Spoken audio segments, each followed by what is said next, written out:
কারণ আল্লাহ রাব্বুল আলামিন পরীক্ষা যে যতটুকু দিতে পারবে তার পরীক্ষা তেমনই হবে।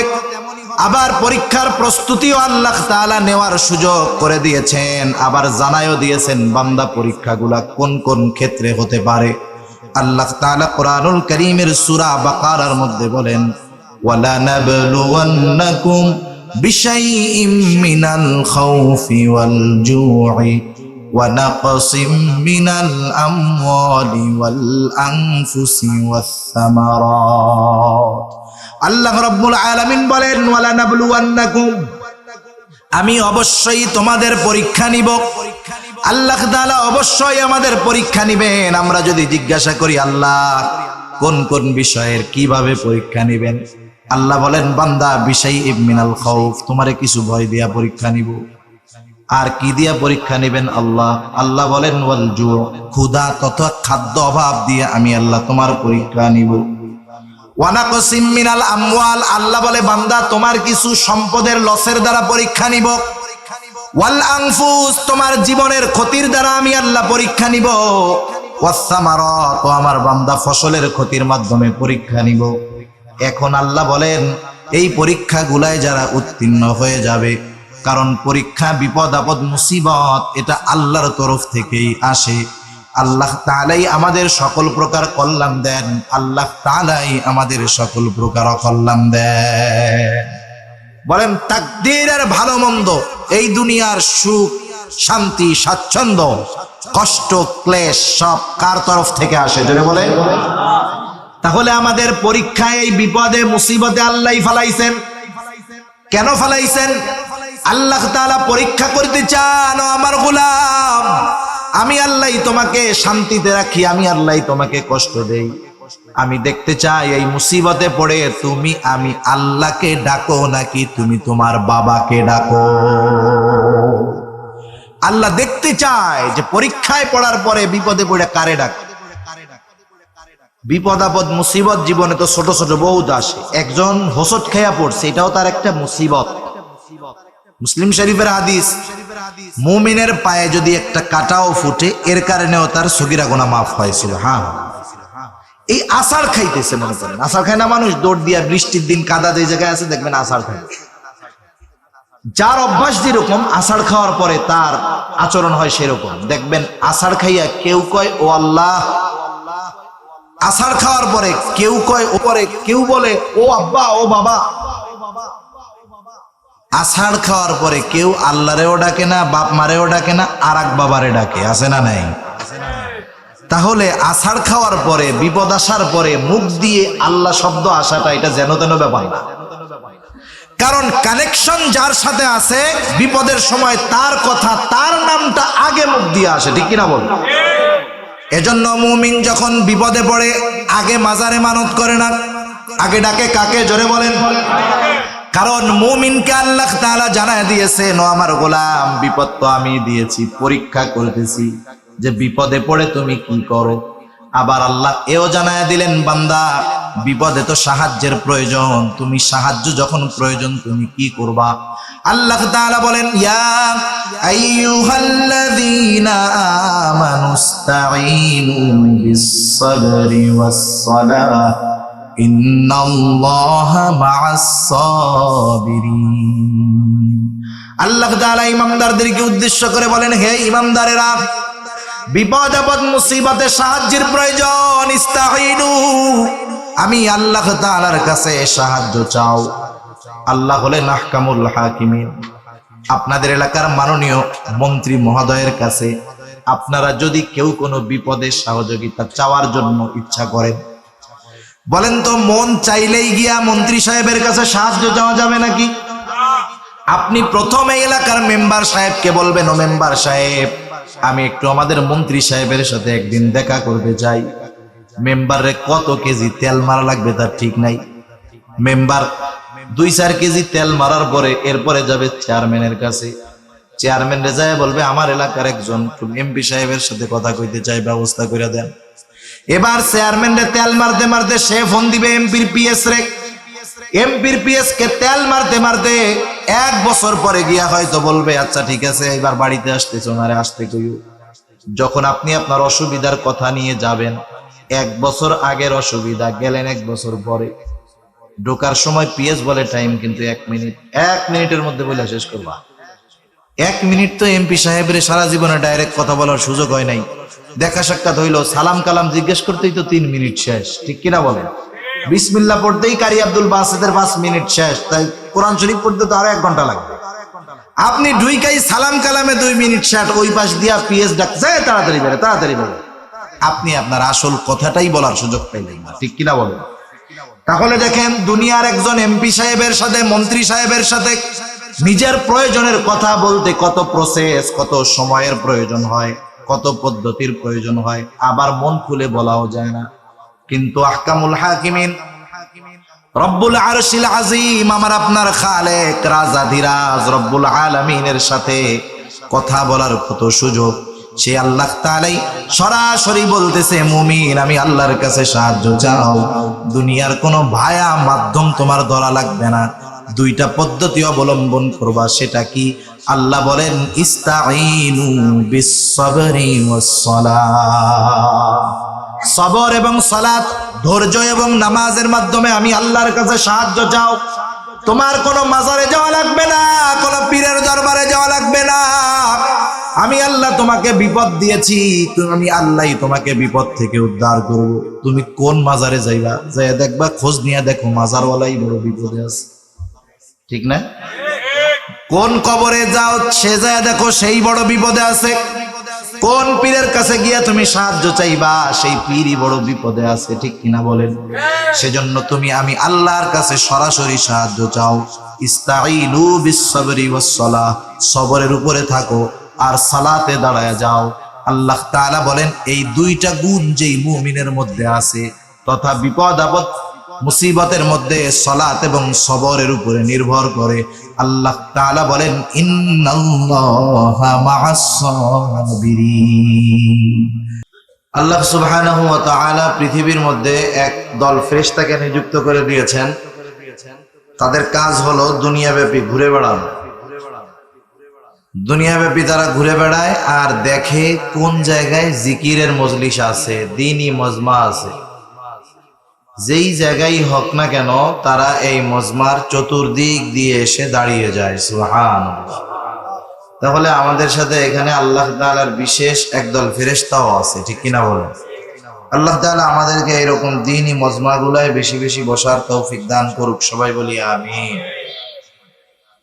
আজকে গোটা দুনিয়ার মধ্যে মুসলমানদের উপরে এক ধরনের সংকট যাইতেছে। মুসলমানদের উপরে জুলুম, অত্যাচার, ইসলাম এবং মুসলমানদেরকে দুনিয়া থেকে নিঃশেষ করে দেওয়ার এক ষড়যন্ত্র বিশ্বব্যাপী চলতেছে, ঠিক কিনা বলেন? যেখানে যাই হোক, মুসলমানদের উপরে অবিচারের সিস্টেমটা একটু ভিন্ন রকম। আমাদের বাংলাদেশে কিছুদিন আগে যখন হিন্দু সম্প্রদায়ের দুর্গাপূজা চলতেছিল, কুমিল্লার একটা মন্দিরের মধ্যে এক হনুমান যেটা ওদের হনুমান মূর্তির উপরে পবিত্র কোরআনুল কারীম রাখছে। প্রথম কথা হলো, এটা যেই রাখুক নিঃসন্দেহে এটা নিকৃষ্ট একটি কাজ, ঠিক কিনা বলেন? যাকে গ্রেফতার করা হয়েছে সে একজন মুসলমান, তার নাম মুসলমান। নামটা মুসলমান হইলেই যে মুসলমান হয় তা না। মদিনার অনেক মুনাফিকদের নাম ছিল আব্দুল্লাহ। মুনাফিকদের সর্দার যে, তার নামও ছিল আব্দুল্লাহ। আর হাদিসের মধ্যে আসছে আল্লাহ তাআলার কাছে সবচাইতে প্রিয় নাম হলো আব্দুল্লাহ আর আব্দুর রহমান। তার মানে আব্দুল্লাহ নাম হলেই সে যে প্রকৃত মুমিন হতে পারে না, ঠিক কিনা বলেন? আবার রাসূলুল্লাহ সাল্লাল্লাহু আলাইহি ওয়াসাল্লামের পেছনে কত মুনাফিক নামাজ পড়তো।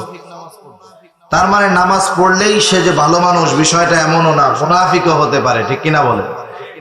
সেজন্য প্রথমত আমাদের দাবি, এই কোরআন রাখার মাধ্যমে কোরআনের অবমাননার শাস্তি তো তার হওয়া দরকার, কোনো সন্দেহ নাই।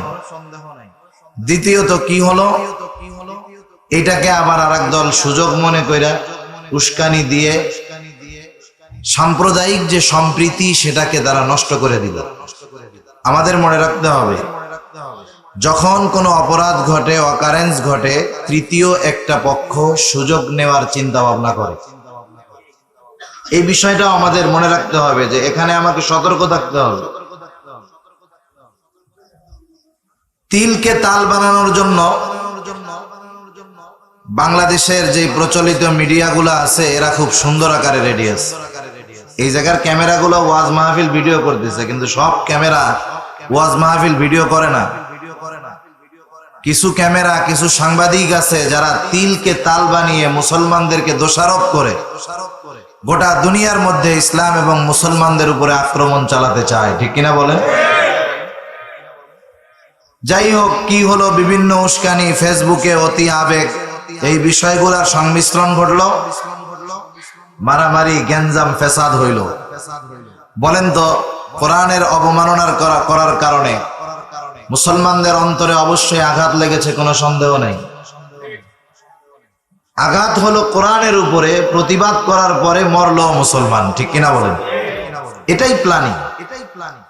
আপনি আমি মাইর খাইলাম, আমরা আমাদের মুসলমানদের গুলিতেই মরলাম, এরপরেও দোষ সব কাদের? মুসলমানদের।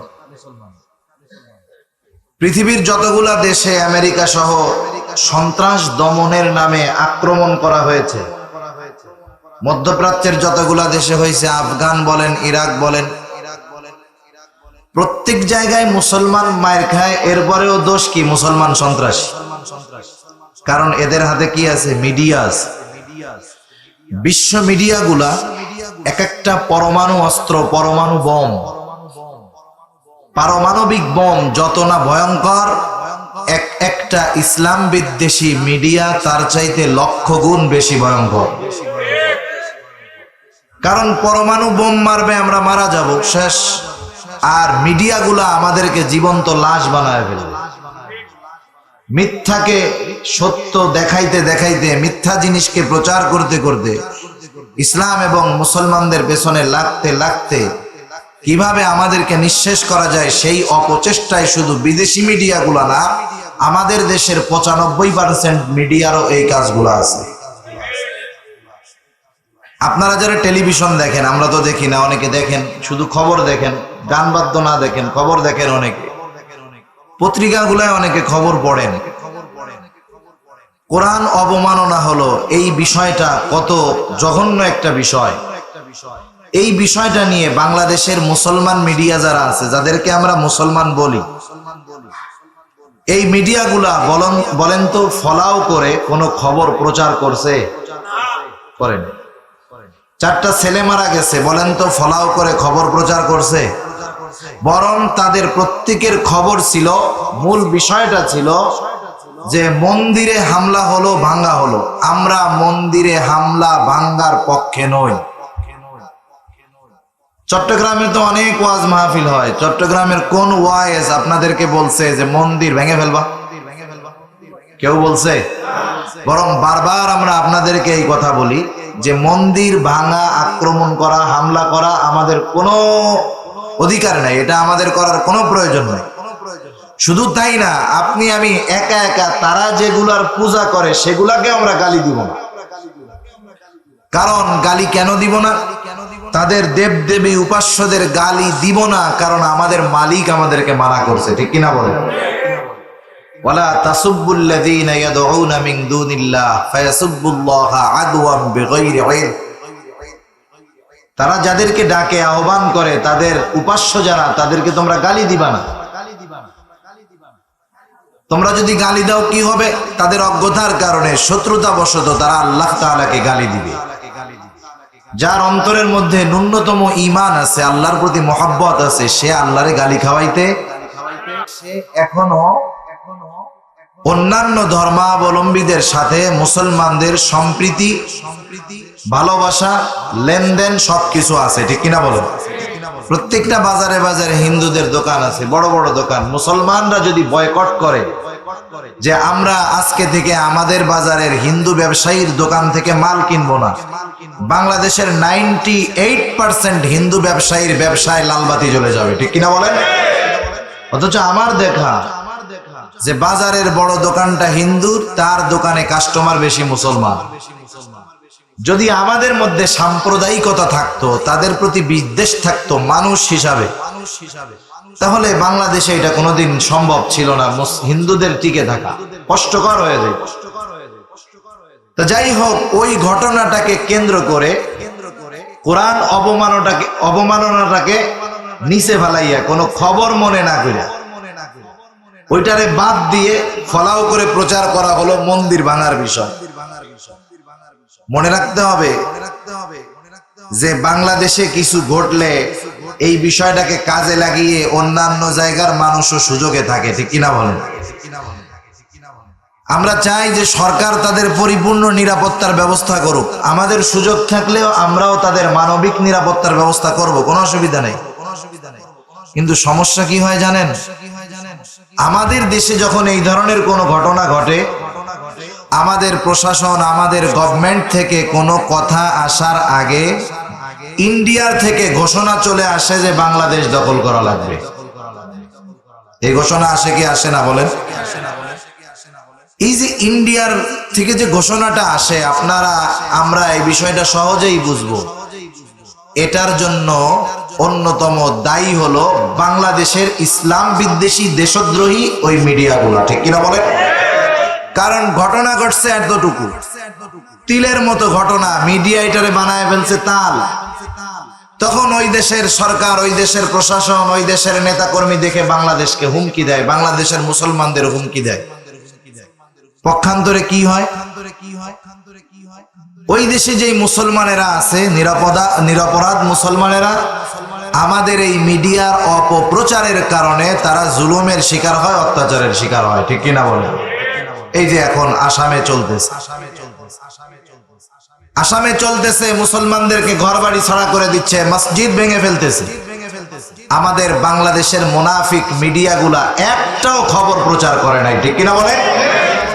তাহলে এগুলা হলো মুসলমানের নামে, মুসলমানের লেবাসে একবারে ভেজাল ছাড়া মুনাফিক এই মিডিয়াগুলো, ঠিক কিনা বলেন? অথচ বাংলাদেশের ঘটনাটা ঘটছে, ছোট্ট একটা ঘটনা, এইটারে ফলাও করে প্রচার করার কারণে ইন্ডিয়ান মিডিয়াগুলো বাংলাদেশের কত না বিষোদ্গার করেছে। অথচ আসামে মুসলমান মারতেছে, মুসলমানদেরকে মারা হচ্ছে, মসজিদ ভাঙা হচ্ছে, কিন্তু আমাদের দেশের মিডিয়া কোনো খবর প্রচার করে না। কারণ কি জানেন? কারণ এরা মুনাফিক, ওরা মুসলমান। আর ওইখানে বড় অপরাধ মুসলমান হওয়া, ওইখানে বড় অপরাধ মুমিন হওয়া, এটাই তাদের অপরাধ, অন্য কিছুর দরকার নেই, অপরাধ করার দরকার নেই, মুসলমান হওয়া এটাই বড় অপরাধ। সেজন্য আমাদের সজাগ থাকতে হবে, এগুলো বুঝতে হবে। আল্লাহ তাআলা সবাইকে বুঝবার তৌফিক দান করুক, সবাই বলি আমিন। বিপদ আপদ মুসিবত আছে, একদিন থাকবে না। কারণ এই যে রাতের অন্ধকার, এটা সব সময় থাকবে না। একটা সময় অন্ধকার কেটে যাবে, আলো ফুটে উঠবে, চামচিকারা এমনিই ঘরের মধ্যে চলে যাবে, ঠিক কিনা বলে? মনে রাখতে হবে, আমরা মুসলমানেরা দুর্বল, কিন্তু আমাদের মালিক দুর্বল না, ঠিক কিনা বলেন? আমরা দুর্বল, কিন্তু যার কালাম, যার কোরআন, সে দুর্বল না। আমরা দুর্বল, কিন্তু তোমরা যার ঘর ভাঙতেছো সেই রব্বুল আলামিন কিন্তু দুর্বল না, ঠিক কিনা বলেন? আমার মালিকের তো ধৈর্য অনেক, আল্লাহ রব্বুল আলামিনের ধৈর্য তো অনেক। সেজন্য আল্লাহ তাআলা সহজে ধরে না, আল্লাহ ধরে না, ধরলে আল্লাহ তাআলা তখন আর ছাড়ে না। সেজন্য আমরা আমাদের দুর্বলতার জন্য আল্লাহ তাআলার কাছে ক্ষমা চাইবো। হয়তো এই কষ্ট, এই জুলুম, এই নির্যাতন, এই অত্যাচার হয়তো আমাদের বদআমলির কারণে, হয়তো আমাদের ইমানি দুর্বলতার কারণে, হয়তো আমাদের গুনার কারণে। কারণ আমরা বাংলাদেশে 92% মুসলমান, কিন্তু 92% 5 ওয়াক্ত নামাজি নাই। 20% মুসলমান 5 ওয়াক্ত নামাজ পড়ে কিনা সন্দেহ আছে। 60% মুসলমান, অর্ধেক মুসলমান জুমার নামাজ পড়ে কিনা সন্দেহ আছে, আর বাকি 50% ওরা জীবনেও নামাজ পড়ে না, ঈদের দিনেও পড়ে না। তাহলে বলেন, অধিকাংশ মুসলমান যেখানে আল্লাহ রাব্বুল আলামিনের দাসত্বের মধ্যে ত্রুটি ঢুকায় ফেলছি, সেখানে তো আল্লাহ তাআলা গুসা হবেন, আর জালেমরা তো আমাদের উপরে জুলুম করবে। সেজন্য সর্বপ্রথম জালেমদের বিরুদ্ধে লড়াই করতে হলে নিজেকে সংশোধন করতে হবে। আপনি যদি কঠিন অস্ত্রের বিরুদ্ধে বাঁশের লাঠি, কাঠের লাঠি নিয়ে যান, ওটা নিয়ে তো টেকা যাবে না। আগে আমাদের নিজেদের অস্ত্রকে ধার দিতে হবে। আমাদের মূল অস্ত্র হলো ঈমান আর আমল।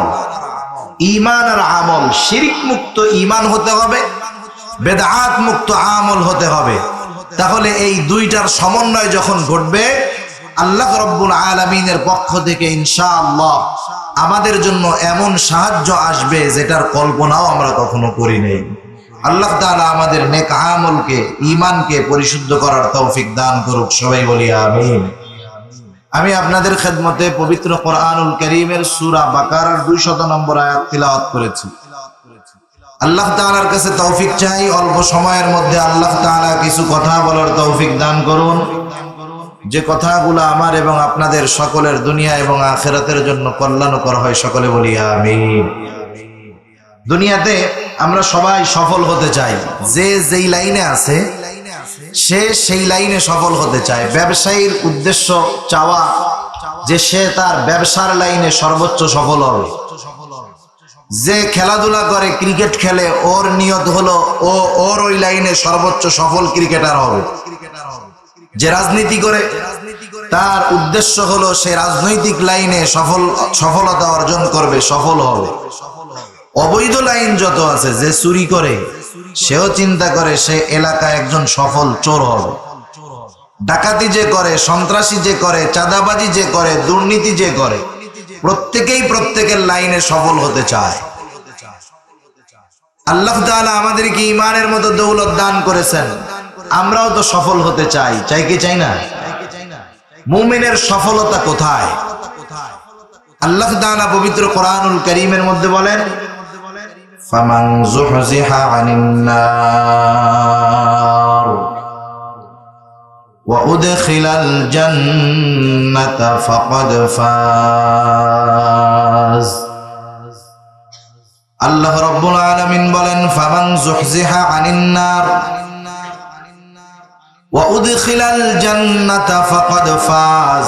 যে জাহান্নাম থেকে বেঁচে জান্নাতে প্রবেশ করলো, জাহান্নাম থেকে বেঁচে জান্নাতে যেতে পারলো, আল্লাহ রাব্বুল আলামিন বলেন ফাকাদ ফাজ, সেই ব্যক্তি সফল হয়ে গেল।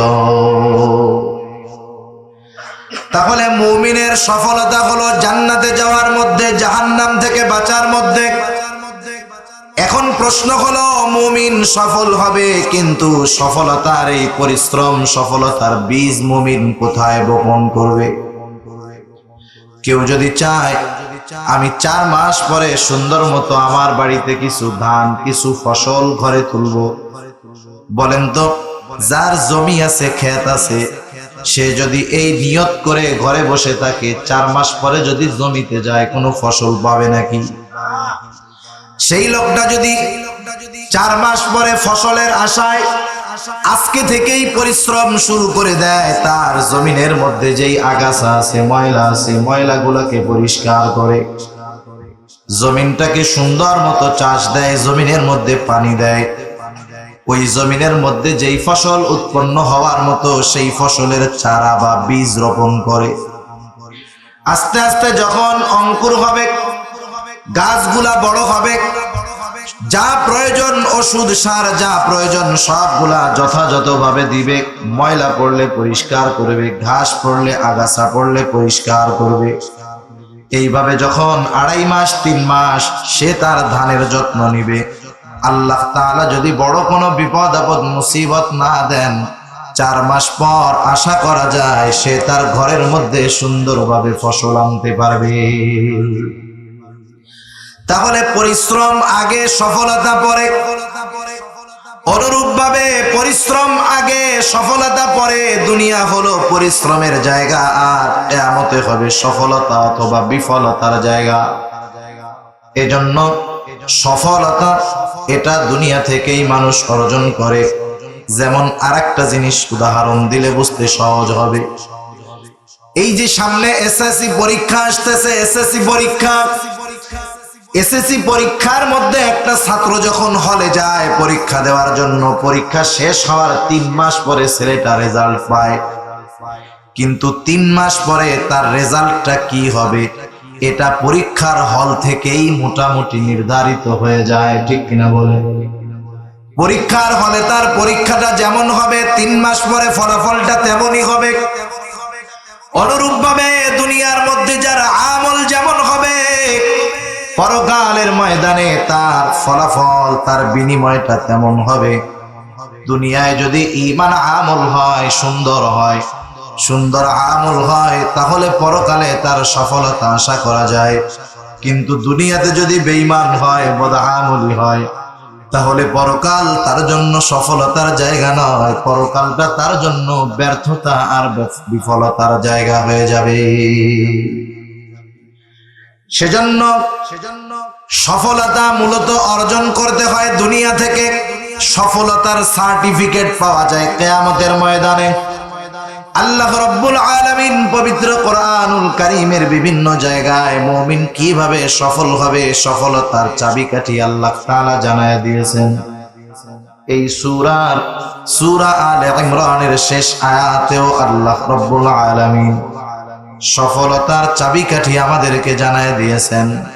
আল্লাহ তাআলা জানিয়ে দিয়েছেন, কোন মুমিন যদি 4টি গুণে গুণান্বিত হয়, আল্লাহ তাআলা বলেন সেই মুমিন সফল মুমিন হয়ে যাবে। কয়টি গুণ? 4টি গুণ। খেয়াল দিয়ে শুনবেন। আল্লাহ তাআলা মুমিনদেরকে উদ্দেশ্য করে বলেন, হে ঈমানদারেরা, ইয়া আইয়ুহাল্লাযীনা আমানু, হে ঈমানদারেরা, 1 নম্বরে আল্লাহ তাআলা বলেন ইসবিরু, তোমরা সবর করো। 2 নম্বর গুণ হলো শুধু সবর করলে হবে না, কিছু জায়গায় সবর, কিছুদিন সবর, কিছুক্ষণ সবর, এটা নয়। আল্লাহ তাআলা দ্বিতীয় গুণ হিসাবে বললেন অসবিরু, তোমরা সবরের উপরে অটল থাকো। ওয়ারাবিতু, সর্বদা তোমরা জিহাদের জন্য প্রস্তুত থাকো। 4 নাম্বার আল্লাহ বলেন ওয়াত্তাকুল্লাহ, তোমরা আল্লাহ তাআলাকে ভয় করো।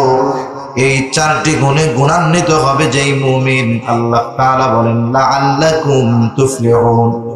লাআল্লা কোরআনুল কারীমের মধ্যে আসলে নিশ্চয়তার অর্থ দেয়।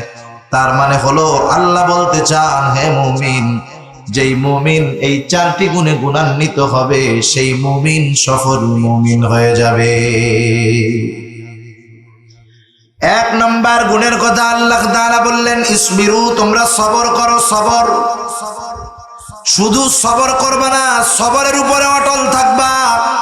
সর্ব অবস্থায় সবরের উপরে অটল থাকতে হবে। এখন প্রশ্ন হলো, সবর আমরা কিসের মধ্যে করব? সবর কি শুধু বিপদ আপদ মুসিবতের মধ্যেই হয় নাকি? মুফাসসিরিনে কেরাম জানায় দেন যে সবর 3 ভাগে বিভক্ত। তাফসিরে মাআরিফুল কোরআন সহ যত প্রসিদ্ধ তাফসির আছে, প্রত্যেকটা তাফসিরের মধ্যে সবরের 3টি শাখা তথা সবরকে 3 প্রকারে ভাগ করা হয়েছে। মুমিন সবর করবে, সবরের উপরে অটল থাকবে। 1 নাম্বার, সবর কোথায় করবে মুমিন? মুফাসসিরিনে কেরাম বলেন 1 নাম্বার সবর হলো সবরুন আলা তাআত, আনুগত্যের মধ্যে সবর তথা ইবাদতের মধ্যে সবর। 2 নাম্বার হলো সবরুন আনিল মাআসি, সবর হবে গুনাহ থেকে বেঁচে থাকার ক্ষেত্রে সবর। 3 নাম্বার হলো সবরুন আনিল মাসায়েব, বিপদ আপদ মুসিবতের ক্ষেত্রে সবর। 1 নাম্বার সবর হলো সবরুন আলা তাআত, আই সবরুন আলাল ইবাদাহ, আল্লাহ তাআলার আনুগত্যের মধ্যে সবর তথা ইবাদতের মধ্যে সবর। এখন ইবাদতের মধ্যে সবর আবার কি জিনিস? ইবাদতের মধ্যে যদি সবর হয় তাহলে সেই ইবাদতটা সুন্দর হয়। কারণ আল্লাহ তাআলা আমাদেরকে অনেক বেশি ইবাদত করতে বলেছেন, বিষয়টা এমন না। বরং আল্লাহ রাব্বুল আলামিন বলেছেন, আমি তোমাদের কাছে সুন্দর ইবাদত চাই। কোরআনুল কারীমের মধ্যে আল্লাহ তাআলা সূরা মুলকের মধ্যে বলেন, আল্লাযী খালাকাল মাউতা ওয়াল হায়াতা লিয়াবলুয়াকুম আইয়ুকুম আহসানু আমালা। আল্লাহ রাব্বুল আলামিন বলেন, আমি মউত এবং হায়াত, মরণ এবং জীবনকে সৃষ্টি করেছি লিয়াবলুয়াকুম, তোমাদের পরীক্ষা করার জন্য, অর্থাৎ আমাদের পরীক্ষা করার জন্য। এখন যদি আমরা প্রশ্ন করি, আয় আল্লাহ, আপনি কি পরীক্ষা করবেন? আল্লাহ তাআলা বলেন, আইয়ুকুম আহসানু আমালা। আল্লাহ তাআলা বলেন, পরীক্ষা হলো তোমাদের মধ্যে কার আমল কত সুন্দর। তাহলে আল্লাহ তাআলা আমাদের কাছে বেশি আমল চায় নাকি সুন্দর আমল চায়? জোরে বলেন, বেশি আমল না সুন্দর আমল? এক জায়গায় পাইলাম ইবাদতের মধ্যে সবর, আর এক জায়গায় পাইলাম সুন্দর আমল। এখন যদি আমার আপনার আমলটাকে সুন্দর আমল করতে হয়, আর সবরওয়ালা ইবাদত যদি করতে হয়, সবরওয়ালা আমল করতে হয়, কোন মানুষ যদি তার আমলকে সবরওয়ালা সুন্দর আমল হিসাবে আল্লাহর সামনে পেশ করতে চায়, তাহলে ওই ইবাদতের মধ্যে দুইটা জিনিস লাগবে। কয়টা জিনিস? দুইটা জিনিস। একটা থাকবে আর একটা থাকবে না, তাইলে কাজ হবে না। একটা অনেক বেশি আর একটা নাই, তাহলে কাজ হবে না। দুইটার সমন্বয় লাগে। এই যে লাইটটা জ্বলতেছে কত সুন্দর, এই লাইটের সাথে তার আছে কয়টা? জোরে বলেন, কয়টা? দুইটা তার। একটার মধ্যে কারেন্ট আছে আর একটার মধ্যে কারেন্ট নাই। 220 ভোল্টের কারেন্টের লাইন দেওয়া আছে ওখানে। যদি কোনো সময় ভোল্টেজ কম থাকে, 220 ভোল্টের কমও থাকে, তাহলেও লাইটটা এত আলো না হলেও কম আলো দেয়। এখন কেউ যদি চিন্তা করে, সারাটা জিন্দেগি দুইটা লাইন দিয়া লাইট জ্বালাইলাম, এইবার ডাইরেক্ট পাওয়ার হাউস থেকে একটা কারেন্টের লাইন এনে এই লাইটের এক পাশে লাগায় দিব, আর্থিং লাইন দিব না। বলেন তো, কিয়ামত পর্যন্ত যদি শুধু ওই একটা কারেন্টের লাইন দিয়ে চেষ্টা করে, এই লাইটটাকে জ্বালাতে পারবে কি পারবে না? কিচ্ছু লাগবে না, সাথে আর্থিং লাগায় দিলে লাইট জ্বলে উঠবে, কিন্তু একটার মধ্যে ভোল্টেজ যত বেশি হোক, কারেন্টের লাইট জ্বলবে না। সেজন্য এই দুইটা জিনিস, এমন দুইটা জিনিস, প্রত্যেকটা ছোট বড় আমল, এই দুইটা জিনিস যদি ওই ছোট বড় আমলের মধ্যে না থাকে, কাজ হবে না। যদি ছোট আমলের মধ্যে ওই দুইটা জিনিস থাকে, ওটা আল্লাহর কাছে দামি হয়ে যাবে। আর অনেক বড় আমলের মধ্যেও যদি ওই দুইটা জিনিসের সমন্বয় না ঘটে, তাহলে ওই বড় বেশি আমলটাও আল্লাহ তাআলার কাছে কোনো দামি বলে বিবেচিত হবে না। বলেন তো, আমাদের ছোট বড় সব ইবাদতের একমাত্র হকদার কে? আল্লাহ। আমার আপনার সকল প্রকার ইবাদতের একমাত্র হকদার হলেন আল্লাহ। হকদার যেহেতু আল্লাহ, সুতরাং আমার আপনার জীবনের ছোট বড় সব আমল কার সন্তুষ্টির জন্য করতে হবে? আল্লাহ তাআলার সন্তুষ্টির জন্য করতে হবে। এটার নামই হলো ইখলাস, নিয়তের পরিশুদ্ধতা, যে আমি আমার আমল ছোট হোক বড় হোক আল্লাহ তাআলার সন্তুষ্টির জন্য করব।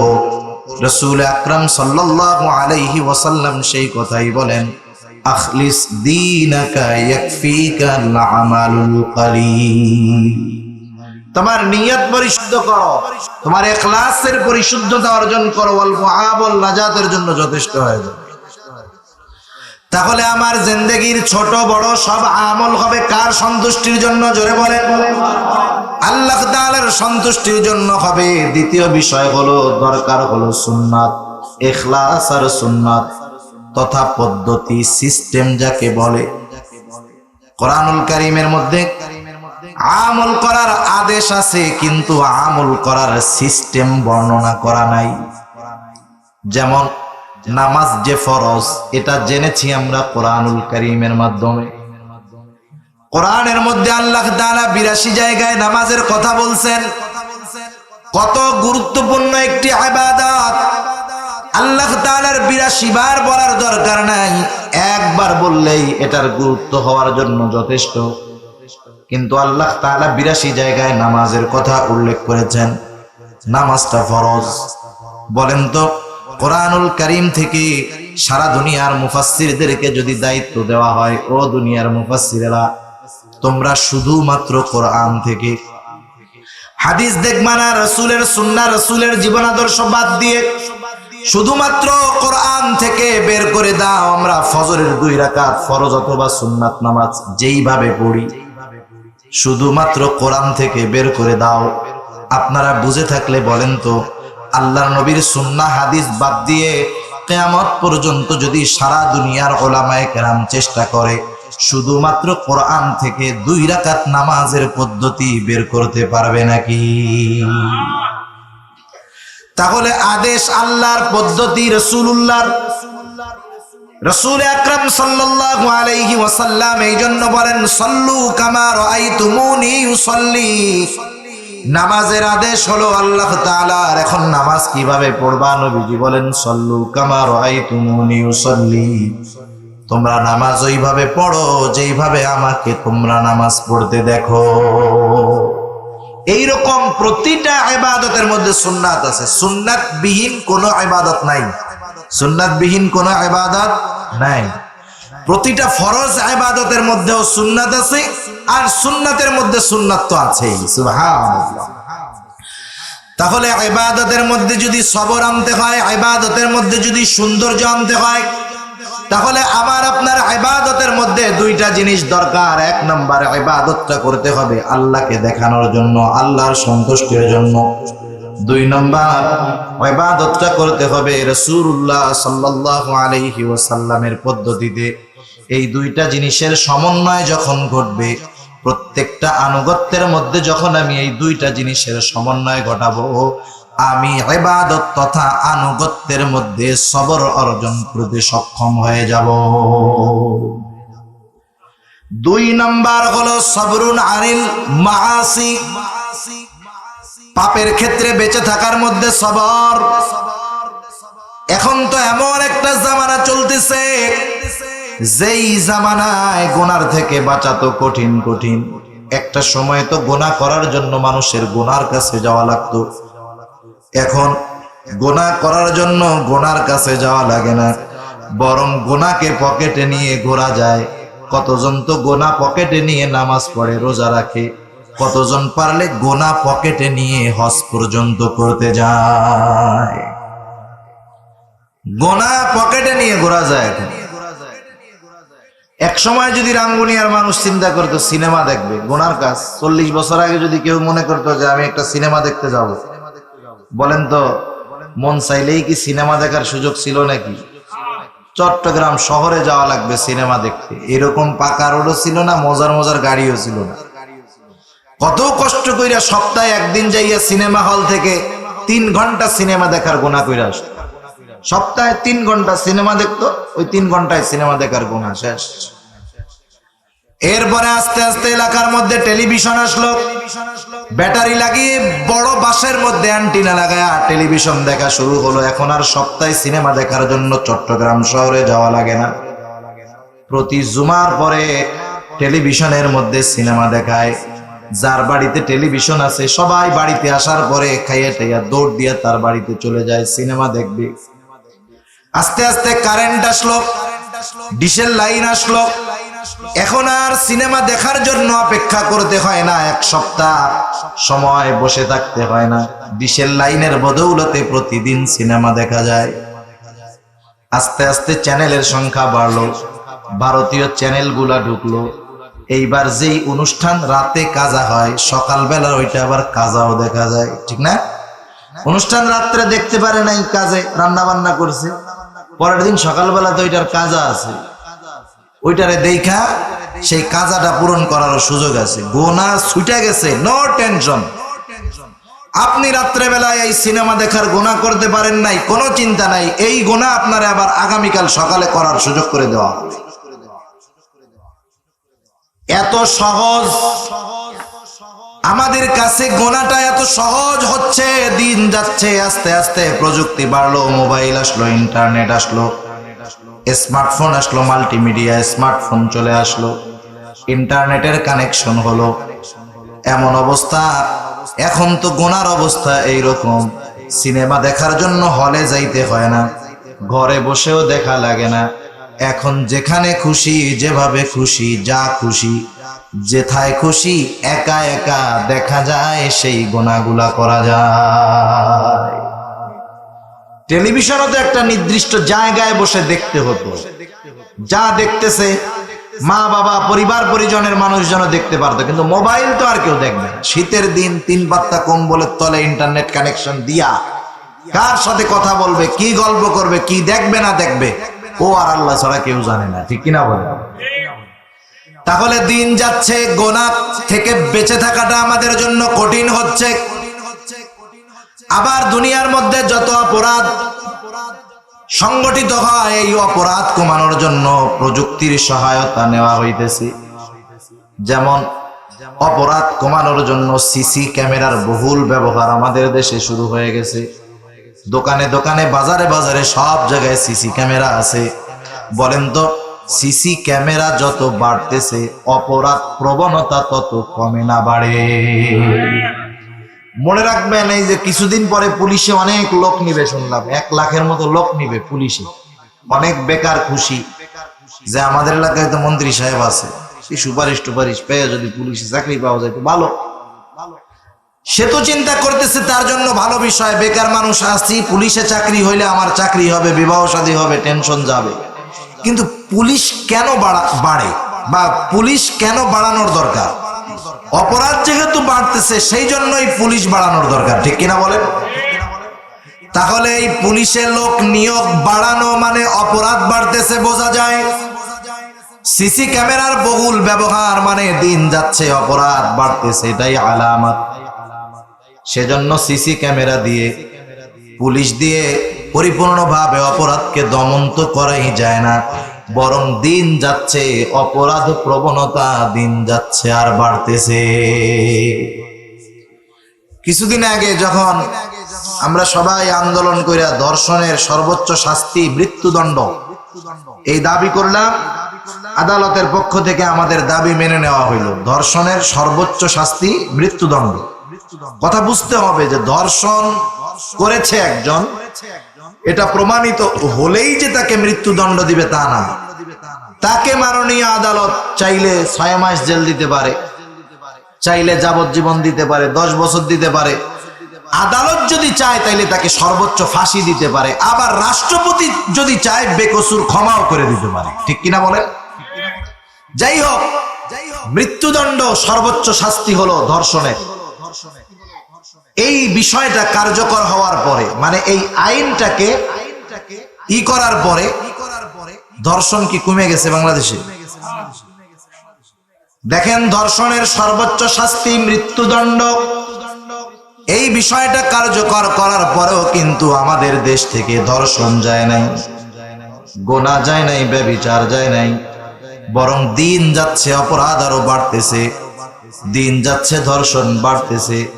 তাহলে বোঝা গেল, দুনিয়ার আইন করে, সিসি ক্যামেরা দিয়ে, পুলিশ বাড়িয়ে, আইনের কঠোরতা করে মূলত মানুষকে পাপের থেকে ফেরানো যায় না। কিন্তু কোন ব্যক্তি যদি তার অন্তরের মধ্যে কিছু বিষয়কে দৃঢ়ভাবে গেঁথে নিতে পারে, কিছু বিষয়ের উপরে সে যদি পরিপূর্ণ ঈমান রাখতে পারে, তাহলে তার গুনাহ থেকে বাঁচাটা সহজ হয়ে যাবে। মনে করেন একজন সিসি ক্যামেরার সামনে নাইলে গুনাহ করে না, পেছনে তো করে। যুবক ইফটিজিং করে, সাথে বাপ আছে, এখন তো সে ইফটিজিং করবে না, কিন্তু বাবা না থাকলে তো করবে।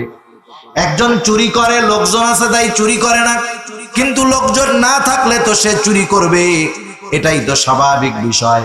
তার মানে মানুষ সিসি ক্যামেরার ভয়ে, পুলিশের ভয়ে, মানুষের ভয়ে পাপ করে না, কিন্তু একা একা যখন থাকে, সুযোগ যখন পায়, সে কিন্তু পাপ করতে ছাড়ে না, ঠিক কিনা?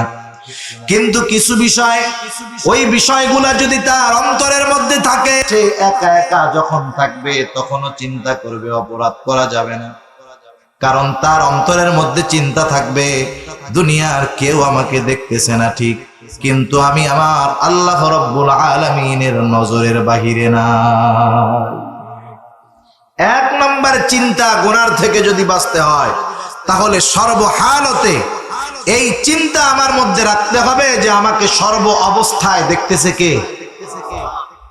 আমার এলাকার মানুষ আমাকে দিনে দেখে রাতে দেখে না, সিসি ক্যামেরার সামনে গেলে দেখে পেছনে গেলে দেখে না, কিন্তু আল্লাহ তাআলা কেমন দেখা দেখে। আল্লাহ বলেন ওয়ালাকাদ খলাকনাল ইনসানা ওয়া না'লামু মা তুওয়াসওয়িসু বিহি নাফসুহু ওয়া নাহনু আকরাবু ইলাইহি মিন হাবলিল ওয়ারিদ। আল্লাহ রাব্বুল আলামিন বলেন ওয়ালাকাদ খলাকনাল ইনসান, আল্লাহ তাআলা বলেন আমি মানুষকে সৃষ্টি করেছি, শুধু সৃষ্টি করেছি তা নয়, ওয়া না'লামু মা তুওয়াসওয়িসু বিহি নাফসু, আমি জানি মানুষের অন্তরের মধ্যে কোন জিনিসে ওয়াসওয়াসা দেয়। বলেন তো ওয়াসওয়াসাটা কি দেখা যায় নাকি? অন্তরের মধ্যে যেই জিনিসের চিন্তা আসে, খারাপ চিন্তাটা ওয়াসওয়াসা, ভালো চিন্তা তো ভালো, চিন্তা খারাপ হোক আর ভালো হোক এটা কেউ দেখতে পারে? দুনিয়ার মধ্যে কত প্রযুক্তি আছে, মেডিকেল সায়েন্স কত প্রযুক্তি বের করেছে, মেশিনের মধ্যে আমাকে আপনাকে দিয়ে দিবে আমার আপনার দেহের কোন জায়গায় কি সমস্যা সব কিছু সে অটোমেটিক নিরূপণ করবে, বের করে ফেলবে। বলেন তো ওই মেশিনের মধ্যে যদি আমারে আপনারে ঢুকায়া দেয়, আমার অন্তরের মধ্যে কোন জিনিসে ওয়াসওয়াসা দেয় সেইটা কি মেশিন দেখতে পারবে নাকি? তাহলে দুনিয়ার কোনো মেশিন নাই, দুনিয়ার কোনো প্রযুক্তি নাই আমার অন্তরের অবস্থা জানতে পারে। অথচ আল্লাহ তাআলা বলতেছেন ও আমার বান্দা, আমি আল্লাহ তোমাকে সৃষ্টি করেছি, শুধু সৃষ্টি করেছি তা নয়, তোমার অন্তরে কোন জিনিসে ওয়াসওয়াসা দেয় আমি আল্লাহ সেটাও জানি। আল্লাহ তাআলা বলেন কেন জানি জানো? আমরা যদি আল্লাহরে প্রশ্ন করি, আল্লাহ বলছে আমি তোমার অন্তরের ওয়াসওয়াসা জানি, এখন আমরা আল্লাহরে প্রশ্ন করতে পারি আল্লাহ আপনি কেমনে জানেন, কেন জানেন, কারণটা কি? আবার আপনার প্রশ্ন যদি এমনটা হয় তাহলে আল্লাহর জবাব হলো আমার গোলাম এটা জানার কারণ হলো নাহনু আকরাবু ইলাইহি মিন হাবলিল ওয়ারিদ, এটা জানার কারণ হলো আমি তোমার যেই শাহরাগ আছে আমি আল্লাহ তোমার তার চাইতে বেশি নিকটবর্তী, আমার শাহরাগের চাইতেও আমার আপনার বেশি নিকটবর্তী কে? জবান খুলে বলে আল্লাহ তাআলা সবচাইতে বেশি নিকটবর্তী আমার আপনার আল্লাহ রাব্বুল আলামিন। আমি আমার থেকে যত নিকটে, আমি আমার থেকে যত কাছে, তার চাইতে বেশি কাছে কে? আমি তো যেটা দিয়ে দেখি সেটারেও দেখি না। আমরা কি দিয়ে দেখি? চোখ দিয়ে। আয়না ছাড়া কোনোদিন কেউ নিজের চোখ দেখছেন? দেখি চোখ দিয়ে, সেটারই জিন্দেগিতে দেখি। আমরা যেটা দিয়া বলি আয়নাবিহীন, বলেন তো আমরা কোনোদিন সেটারে দেখছি নাকি? তাহলে আমি তো আমার গুলারেই দেখি না, অথচ আমার অন্তরের গহীন কোণে কোন ওয়াসওয়াসা আছে এটাকেও আল্লাহ রাব্বুল আলামিন দেখেন এবং জানে। যে আল্লাহ এমন দেখা দেখে সেই আল্লাহ রাত্রে দেখতে পারে না, কি বলেন? পারে তো? আল্লাহ দিনে যেমন দেখে রাতে তেমন দেখে, সব সৃষ্টিকে আল্লাহ তাআলা একত্রে সমানভাবে দেখে। সুবহানাল্লাহ। এক জায়গায় রাত আর এক জায়গায় দিন, এই জন্য দিনেরটা দেখে রাতেরটা দেখে না, বিষয়টা এমন না। আল্লাহ তাআলা সবাইকে সেম ভাবে দেখে, সবাইকে সেম ভাবে শুনে। গোটা দুনিয়াতে 700 কোটির উপরে মানুষ আছে, শুধু যে মানুষ আল্লাহকে ডাকে তা না, সমগ্র সৃষ্টি আল্লাহ তাআলাকে ডাকে। সুবহানাল্লাহ। যত সৃষ্টি আছে তারা প্রত্যেকেই আল্লাহ তাআলার তাসবিহ পাঠ করে।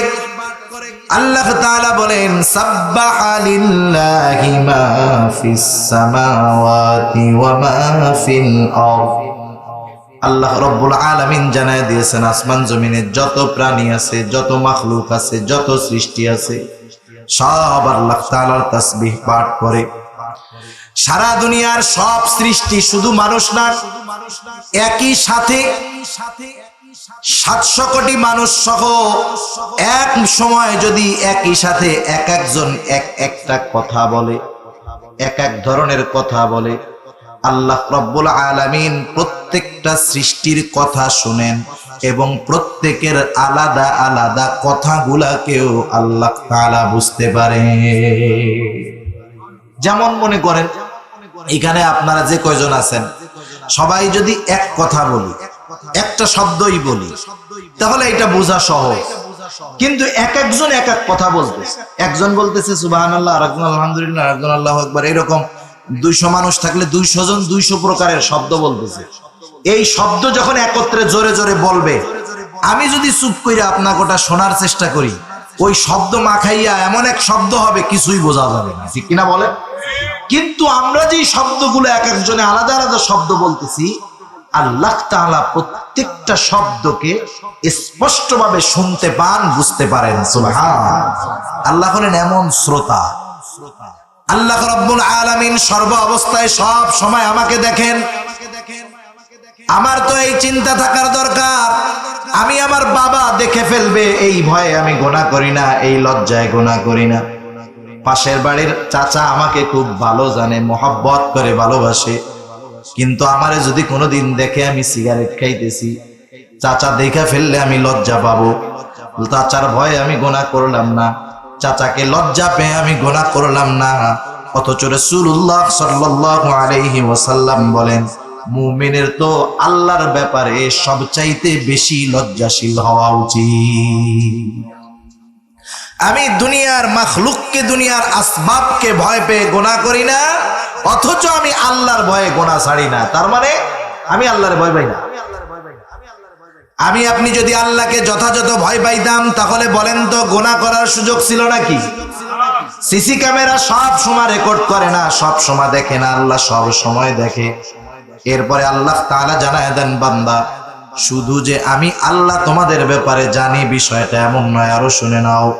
আল্লাহ তাআলা বলেন, ইযিয়া তালাক্কাল মুতালাক্কিয়ানি আনিল ইয়ামিনি ওয়া আনিশ শিমালি কাঈদ। আল্লাহ রাব্বুল আলামিন আমাদের প্রত্যেকের দুই কাঁধে দুইজন ফেরেশতা নিযুক্ত করে রাখছেন। কুরআনুল কারীমের আরেক জায়গায় আল্লাহ তাআলা বলেন, কিরামান কাতিবিনা ইয়ালামুনা মা তাফআলুন। সম্মানিত লেখক ভাই, কিরামান কাতিবিন, এই সম্মানিত লেখক নয়, জানে তোমরা কি করো। এই দুই ফেরেশতা আমি আপনি বালেগ হওয়ার পরে দুইজন দুই কাঁধে আমার আপনার সারা জিন্দেগির আমল লেখার জন্য বসে গেছে। আমি নেক আমল করতেছি, আমার ডান কাঁধের ফেরেশতা লিখতেছে। আমি বদ আমল করতেছি, আমার বাম কাঁধের ফেরেশতা লিখতেছে। এই দুইটা ফেরেশতা আমাদের সাথে আছে।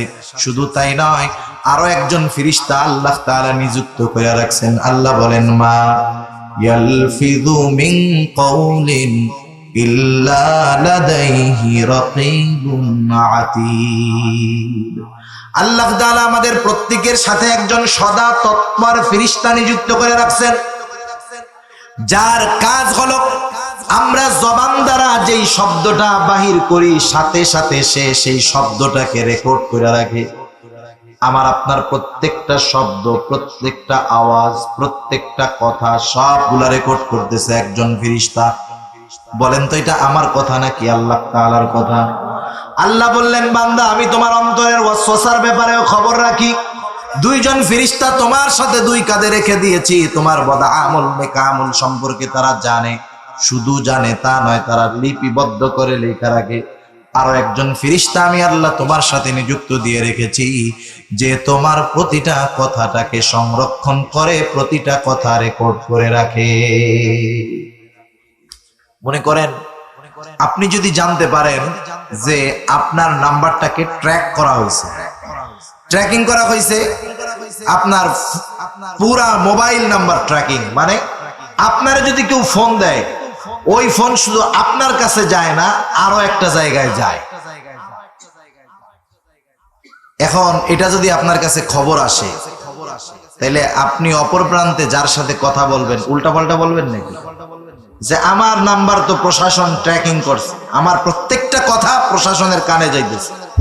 আপনি খুব সুন্দরভাবে কথা বলবেন, এমন ভাবে কথা বলবেন আপনার মতো সুফি সাহেব জিন্দেগিতে একটাও নাই। যেই যুবক সারা রাত টক টাইম দিয়ে বেগানা নারীর সাথে কথা বলে, ও যদি জানতে পারে ওর নাম্বারে ফোন আসলে শুধু ওর কাছে যায় না, ওর আব্বার কাছেও যায়। তাইলে দুনিয়ার বিশ্ব সুন্দরীও যদি ফোন দেয়, কথার কথা আসমানের হুর নাইমা এসেও যদি ফোন দেয়, বলবে যে না না না না, আমি এসব কথাবার্তা বলি না, আমার মতো ভালো ছেলে আছে নাকি? ঠিক কিনা বলে? কারণ নাম্বার ট্র্যাকিং হয়ে গেছে আব্বার কাছে, এখন কি আর এসব চলবে? আমার আপনার কথার ট্র্যাকিং হয়ে গেছে এই ফেরেশতার কাছে, রেকর্ড করে ফেলতেছে সে। দুনিয়ার মধ্যে কিছু ফেরেশতা আছে কিছু জায়গায় যায় না, যেমন কারো ঘরের মধ্যে যদি কুত্তা থাকে, প্রাণীর ছবি থাকে, সেই জায়গায় রহমতের ফেরেশতা যায় না। আর কিছু ফেরেশতা আছে এরা কোনো সময় ছাড় দেয় না। বলেন তো, কেউ যদি চিন্তা করে যে আমি ঘরের মধ্যে কুত্তা প্রাণীর ছবি টবি দিয়ে রাখবো যাতে আজরাইল না আসতে পারে, কুত্তার ছবি দিয়া কুত্তা দিয়ে আজরাইলে ঠেকানো যাবে নাকি? মালাকুল মাউত যথা সময়ে হাজির হয়ে যাবে। অনুরূপ ভাবে এই যে তিনজন ফেরেশতা আমার আপনার সাথে আছে, এরা কখনো আমাদের থেকে আলাদা হয় না। কেউ যদি জেনা করতে যায়, জেনা, এই তিনজন ফেরেশতা ওই জায়গায় উপস্থিত থাকে। কেউ চুরি করতে গেলে এই তিনজন ফেরেশতা থাকে। আল্লাহ তাআলা তো দেখতেছে। দেখুন, দুনিয়ার মানুষ দেখে ফেলবে এই ভয়ে আমি সামান্য অপরাধও করি না, অথচ আমার সাথে ফেরেশতারা আছে, আল্লাহ তাআলা দেখতেছে। এদের দেখাকে আমি ভয় করি না, এদের দেখার ব্যাপারে, শোনার ব্যাপারে, জানার ব্যাপারে আমি কোনো চিন্তাও করি না। কেন করি না? কারণ এদেরকে দেখা যায় না। যদি এদেরকে দেখা যাইতো, এক্সাম্পল মনে করেন ফেরেশতা দুইজনকে দেখা যায়, এই তিনজনেরই দেখা যায়, তাহলে কেউ গুনাহ করতো? গুনাহ করতো না। অথচ এরা আমাদের সাথে আছে, আমরা দেখতে পারতেছি না, শুধু এতটুকু আছে, কোনো সন্দেহ নাই। শুধুমাত্র দেখতে পারি না, এই কারণে এরা আছে, আমরা চিন্তাও করি, যা মন চায় তাই, যা মন চায় তাই বলি। শুধু তাই না, এরা যে আমার আপনার সাথে আছে এতটুকুই শেষ নয়। আমি আপনি যেই অঙ্গ প্রত্যঙ্গের দ্বারা গোনাগুলা করি, গোনা সংগঠিত হওয়ার জন্য দরকার হলো হাতের, দরকার হলো পায়ের, দরকার হলো চোখের, দরকার হলো কানের, দরকার হলো চামড়ার। অন্তরের বিষয়টা তো আল্লাহ তাআলা জানতেছেনই। কিয়ামতের ময়দানে আমি যেই অঙ্গ প্রত্যঙ্গের দ্বারা গোনার মজা নিলাম, দুনিয়ার মধ্যে যেই অঙ্গ প্রত্যঙ্গের দ্বারা আমি গুনাহ করলাম, এরাও তো কিয়ামতের ময়দানে আমার বিপক্ষে সাক্ষী হিসাবে দাঁড়ায়া যাবে। হাত পা চোখ কান এরা প্রত্যেকে হইল আল্লাহর গোয়েন্দা। বলেন তো, এই যে আপনাদের অঞ্চলে রাঙ্গামাটি ওইদিকে সন্ত্রাসী বাহিনী আছে না নাই? গভর্নমেন্টের পক্ষ থেকে অনেক সময় অনেককে নিযুক্ত করে দেওয়া হয় গোয়েন্দা বাহিনীর, যে যাও, তোমার কাজ হলো অমুক এলাকায় একটা সন্ত্রাসী গ্রুপ আছে, তুমি এদের গোটা গ্রুপের খোঁজ খবর নিবা, A to Z সব খোঁজ খবর নেওয়ার পরে ওদেরকে আমরা আটক করব। এই দায়িত্ব দিয়ে যখন গোয়েন্দা অফিসারকে পাঠায় দেওয়া হলো, ও ওদের সাথে চলে বলে কলে কৌশলে মিশে গেল, সন্ত্রাসীদের একজন সদস্য হয়ে গেল। এইবার যদি ওই সন্ত্রাসীরা তাকে সাথে কইরা ডাকাতি করতে নিয়ে যায়, বলেন তো বাধা দিবে? গোয়েন্দা ওদের সাথে ডাকাতি করবে, যদি নেশা করা লাগে নেশা করবে, সব অপরাধ ওদের সাথে তাইকা করবে। ততক্ষণ পর্যন্ত করবে যতক্ষণ না ওদের ব্যাপারে পরিপূর্ণ খবরাখবর সে জানতে পারে। যখন তাদের ব্যাপারে পরিপূর্ণ খবর সে জানতে পারবে, এইবার হেডকোয়ার্টারে ফোন লাগায় দিবে যে এদের ব্যাপারে এই তথ্যগুলা পাওয়া গেছে, এবার তোমরা আসো, সবগুলাকে আটক করা হবে। এবার ফোর্স আসবে, সবাইকে আটকায় ফেলবে। এখন সবাইরে আটকানোর পরে ওই গোয়েন্দা অফিসারও তো আছে, তাকে তো তারা আর আটকাবে না। এবার যদি ওই সন্ত্রাসীরা বলে, এই পুলিশ আমাকে ধরলি, ওরে কেন করিস না, ও তো আমাদের সাথে ছিল, বলেন তো এই কথা বলার পর ওকে তো অ্যারেস্ট করবেই না, বরং যে এই কথা বলবে তার মুখে বুট দিয়ে একটা লাথি মেরে দিবে। বলবে, বেটা ওনারে ধরতে বলস, তোদের সাথে থাকছে ঠিক, ওনারে চিনিস? উনি কে? উনি হলেন আমাদের অফিসার, ওনার কারণেই তো তোদেরকে ধরছি। উনি তো এই কাজের কারণে গোল্ড মেডেল পেয়ে যাবে, জাতীয় পুরস্কার পেয়ে যাবে, অথচ সব অপরাধ সে করছে। মদ খাইছে, চুরি করছে, ডাকাতি করছে, ওদের সাথে মিশামিশা। বলেন তো এই অপরাধ করার কারণে তারা কি শাস্তি দিবে নাকি? বরং আরো কি দিবে? পুরস্কৃত করবে। এই হাত পা চোখ কান এগুলা হলো আমার আপনার সাথে থাকা আল্লাহর গোয়েন্দা। হাদিসের মধ্যে আসছে যখন আল্লাহ রাব্বুল আলামিন গুনাহগারদের পাপের খাতা আমলনামা মেইলা ধরবে যে এগুলা তোমার গুনাহ, তোমার গুনাহ, বান্দা অস্বীকার করবে, বলবে আল্লাহ না, আমি কোনোদিন এই গুনাহগুলা করি নাই। এবার ওই লোকটা নিজেই বলবে আল্লাহ এই যে আমার হাতের গোনাটা লেখা, যে এই গোনাটা আমি হাত দিয়া করছি, কেউ সাক্ষী দিলে আমি বিশ্বাস করব না। হাত দিয়ে গোনা করেছি, হাতকেই সাক্ষী দিতে হবে। পা দিয়ে গোনা করেছি, পাকেই সাক্ষী দিতে হবে। জবান দিয়ে গোনা করেছি, জবানকেই সাক্ষী দিতে হবে। চোখ দিয়ে গোনা করেছি, চোখকেই সাক্ষী দিতে হবে। কান দিয়ে গোনা করেছি, কানকেই সাক্ষী দিতে হবে। চামড়া দিয়ে গোনা করেছি, চামড়াকেই সাক্ষী দিতে হবে। ও মনে করবে হাত পা চোখ কান এইগুলা ওর বিরুদ্ধে সাক্ষী দিতে পারবে না, কিন্তু আল্লাহ তাআলা কোরআনুল কারীম সূরা ইয়াসিনের মধ্যে বলেন আল ইয়াউমা নাখতিমু আলা আফওয়াহিহিম ওয়া তুকাল্লিমুনা আইদিহিম ওয়া তাশহাদু আরজুলুহুম বিমা কানু ইয়াকসিবুন। আল্লাহ রাব্বুল আলামিন বলেন আজকের এই দিন অর্থাৎ কিয়ামতের দিন, নাখতিমু আলা আফওয়াহিহিম, আমি তাদের মুখের উপরে মোহর মেরে দিব, তারা কথা বলতে পারবে না, তাদের বাক শক্তি রুদ্ধ হয়ে যাবে।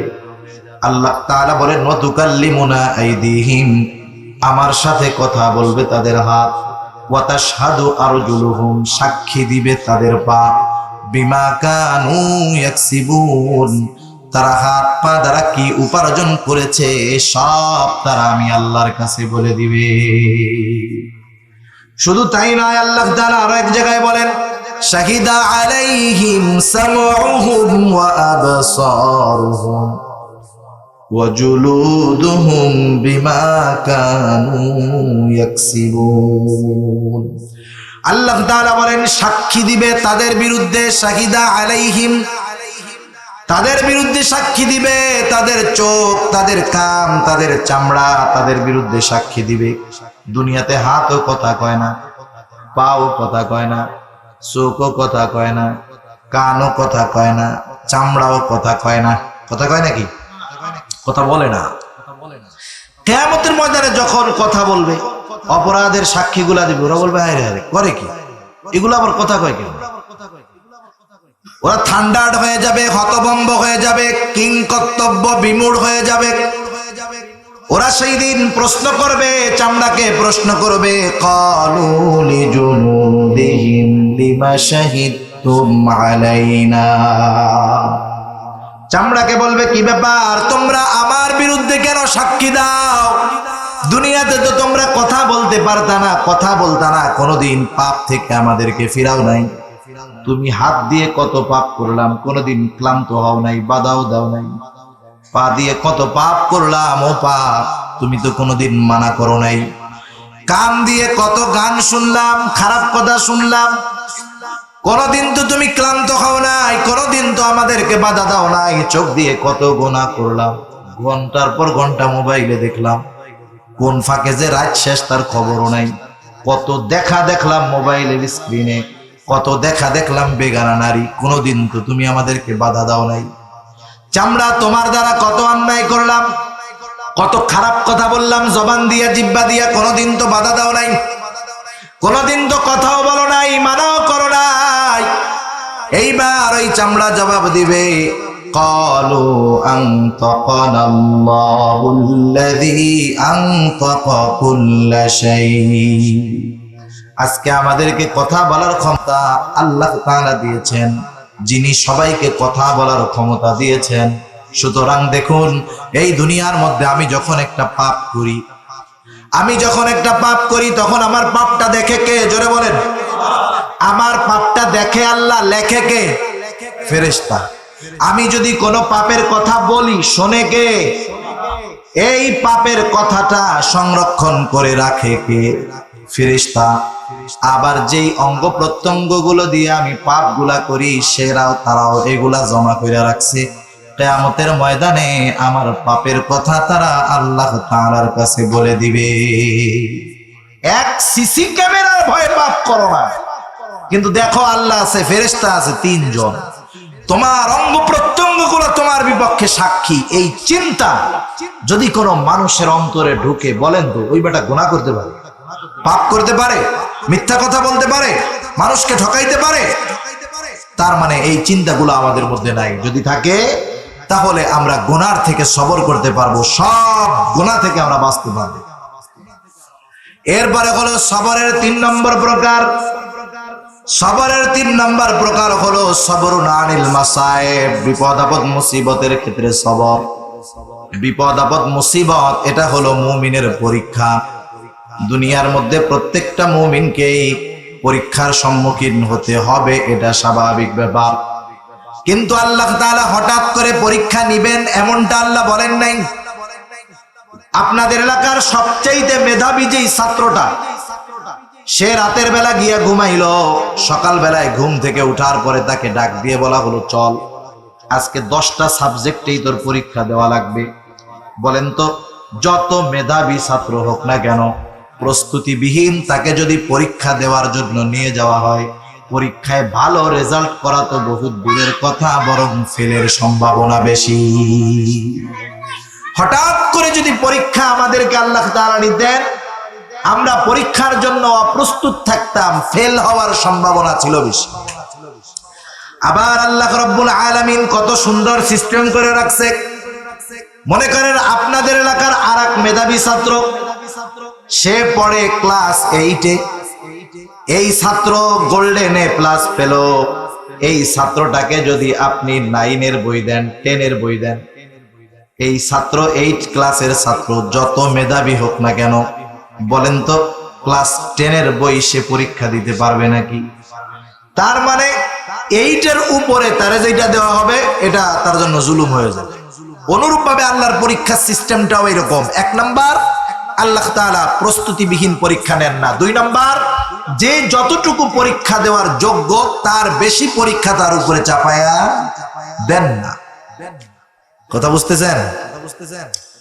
রাসূল আকরাম সাল্লাল্লাহু আলাইহি ওয়াসাল্লাম বলেন, আশাদ্দুন নাসি বালা আল আম্বিয়া সুম্মাল আমসালু ফাল আমসাল। সবচাইতে কঠিন পরীক্ষা হয় পয়গম্বর আলাইহিস সালামের, এরপরে ধারাবাহিকতা ক্রমান্বয়ে কমতে থাকে। তার মানে যার ঈমানের অবস্থা যেমন, তার পরীক্ষাটা হয় তেমন। বলেন তো, ঈমানের অবস্থা যেমন পরীক্ষাও হয় তেমন। তারপরেও কি সব মুমিন পরীক্ষায় পাশ করে? অধিকাংশ ফেল যায়। ফেল যাওয়ার কারণটা কি? এখন ফেল গেলাম, আমি যদি আল্লাহর দোষ দিই, আল্লাহ তোমার পরীক্ষাটা কঠিন হয়ে গেছে, আমার কাছে কঠিন, আসলে বিষয়টা কঠিন না। আরেকটা মিসাল দিলে বুঝতে সহজ হবে। মনে করেন সামনে এসএসসি পরীক্ষা আসতেছে, এইচএসসি পরীক্ষা আছে। সব ছাত্র তো আর সেম কোয়ালিটির না। কিছু ছাত্র এখন থেকেই পরিপূর্ণ প্রস্তুতি নিচ্ছে কিভাবে গোল্ডেন এ প্লাস পাওয়া যায়, ঠিক কিনা বলেন? সব কিছু বাদ দিয়ে সে লেখাপড়ায় লিপ্ত। আবার ওই ক্লাসেরই কিছু ছাত্র আছে যারা চিন্তা করতেছে এত লেখাপড়া করে লাভ কি, কর্ণফুলী ব্রিজের উপরে যায় সুন্দর মতো সন্ধ্যা থেকে রাত 11টা পর্যন্ত গল্প গুজব করে, ফেসবুক টিপে, ইন্টারনেট দেখে, ইউটিউব দেখে, দেখা আইসা 11টার সময় সুন্দর মতো ঘুমায়, এক ঠেলায় জোহরের নামাজ প্রায় কাজা। এখন ওর মা বাপ বলে, কিরে বেটা, তোর হলো 20-25 দিন পরে পরীক্ষা, পাশের বাড়ির ছেলে পেলে কত সুন্দর লেখাপড়া করে, আর তুই তো বেটা সন্ধ্যার পরে বাসাই থাকস না, আসস 12টার সময়, তুই ফেল যাবি। ফেল গেলেই তো তোর একটা বছর শেষ। আর জীবন থেকে একটা বছর যার চলে যায় সে বোঝে কত ঝামেলা। এখন ওই যে লেখাপড়া করে না, ও ওর মা বাপরে বুঝাইতেছে, আব্বা মা আপনারা তো টেনশন করেন না, চিন্তা করেন না। কয় চিন্তা করবো না কেন, তুই তো ফেল যাবি। বলে যে না, ফেল যাব না। পরীক্ষার আগের রাত্রে কিছু এলহাম আসে, ওহি আসে, ওদের ওহি, সুপার সাজেশন আসে। মা ওইটা আমাদের হাতে আসবে, চিন্তা করেন না, ওই প্রশ্ন আসলে রাতের বেলা লেখাপড়া করে পরের দিন আপনার ছেলে হলে যায় পরীক্ষা দেবে, আপনার ছেলে না পড়া গোল্ডেন এ প্লাস। মা বাপ চিন্তা করেছে তাই তো আরো ভালো, তুই আরো ঘোর, আরো ঘুমা। যাই হোক, পরীক্ষার আগের রাত্রে সাজেশন একটা আসছে, প্রশ্নপত্র একটা হাতে পাইছে। 1 ঘন্টা আগে পাইলেই তো এনাফ, 10-12 ঘন্টা আগে পাইছে, সুন্দর মতো প্রশ্নে যা আছে কমপ্লিট করে নিয়ে গেছে। মাশাআল্লাহ, বাসাদন কলিজার টুকরাগুলা হলের মধ্যে গেছে, যাইয়া দেখে গত রাত্রের এলহামে আইছিল পরীক্ষার ক সেটের প্রশ্ন, দিছে গিয়া ঘ সেট। ক সেট যে কঠিন তার চাইতে খ সেট কঠিন, খ সেটের চাইতে গ সেট কঠিন, গ সেটের চাইতে ঘ সেট কঠিন। যারা সারা বছর লেখাপড়া করছে পুরা বই, ওরা প্রশ্ন দেখার পরে কইতেছে আলহামদুলিল্লাহ 80 ঠেকায় কে এ প্লাস। আর যে কয়জন রাত্রে ওহিনিহা আশায় ছিল সকালে আসছে, ও তো প্রশ্ন পড়তেই পারে না।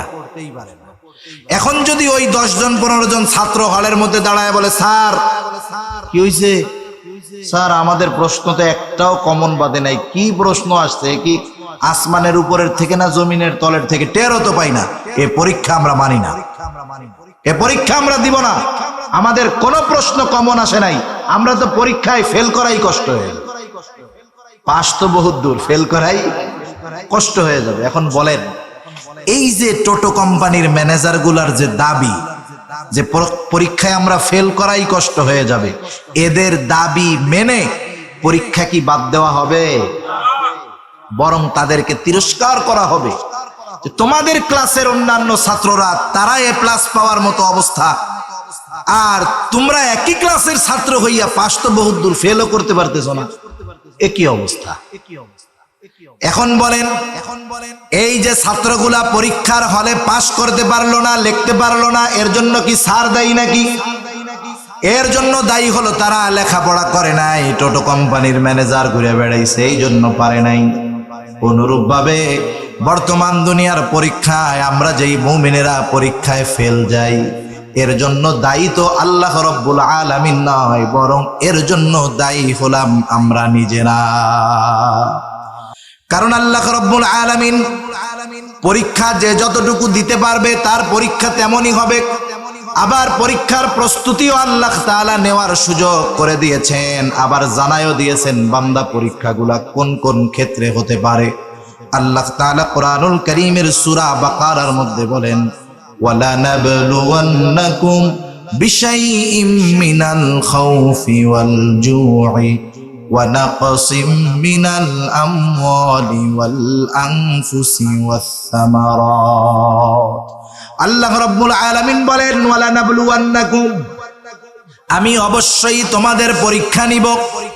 আল্লাহ তাআলা অবশ্যই আমাদের পরীক্ষা নিবেন। আমরা যদি জিজ্ঞাসা করি আল্লাহ কোন কোন বিষয়ের কিভাবে পরীক্ষা নিবেন, আল্লাহ বলেন, বান্দা বিশাইইম মিনাল খাউফ, তোমারে কিছু ভয় দিয়া পরীক্ষা নিব। আর কি দিয়া পরীক্ষা নিবেন আল্লাহ বলেন, ওয়াল জু', ক্ষুধা তথা খাদ্য অভাব দিয়ে আমি আল্লাহ তোমার পরীক্ষা নিব। ওয়া নাকসিম মিনাল আমওয়াল, আল্লাহ বলে বান্দা তোমার কিছু সম্পদের লসের দ্বারা পরীক্ষা নিব।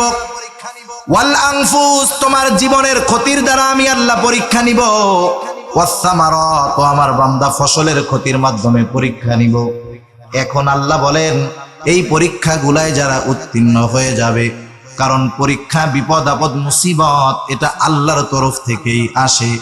আল্লাহ তাআলাই আমাদের সকল প্রকার কল্যাণ দেন, আল্লাহ তাআলাই আমাদের সকল প্রকার কল্যাণ দেন।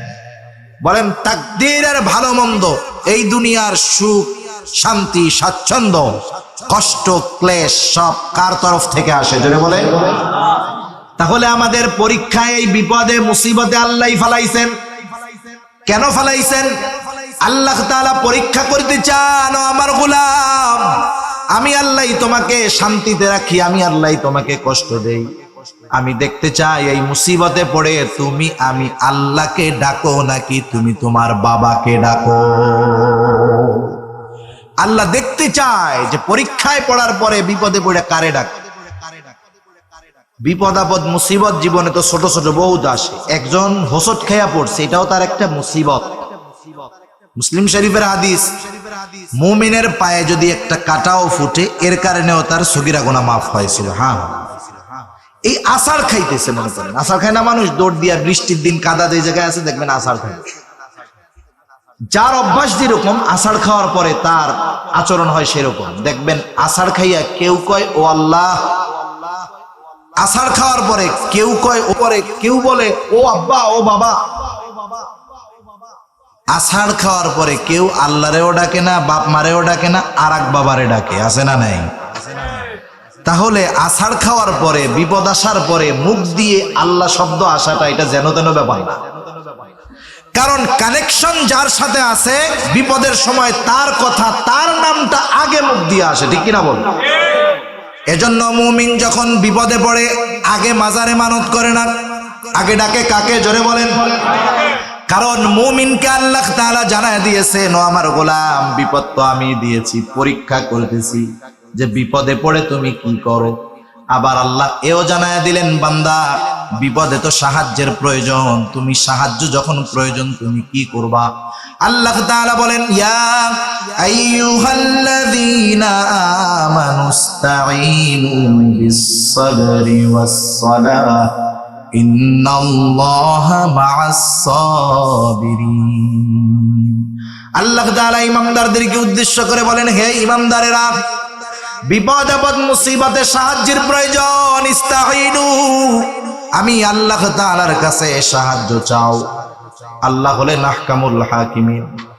আপনাদের এলাকার মাননীয় মন্ত্রী মহোদয়ের কাছে আপনারা যদি কেউ কোনো বিপদে সহযোগিতা চাওয়ার জন্য ইচ্ছা করেন, বলেন তো মন চাইলেই গিয়া মন্ত্রী সাহেবের কাছে সাহায্য চাওয়া যাবে নাকি?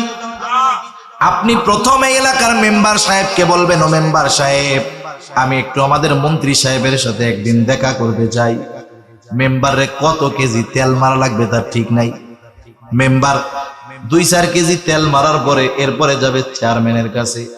চেয়ারম্যান রে যায় বলবে, আমার এলাকার একজন এমপি সাহেবের সাথে কথা কইতে চাই, ব্যবস্থা করে দেন। এবার চেয়ারম্যান রে তেল মারতে মারতে সে ফোন দিবে এমপির পিএস রে। এমপির পিএস কে তেল মারতে মারতে 1 বছর পরে গিয়া হয়তো বলবে, আচ্ছা ঠিক আছে, এবার বাড়িতে আসতেছ, ওনারে আসতে কইও।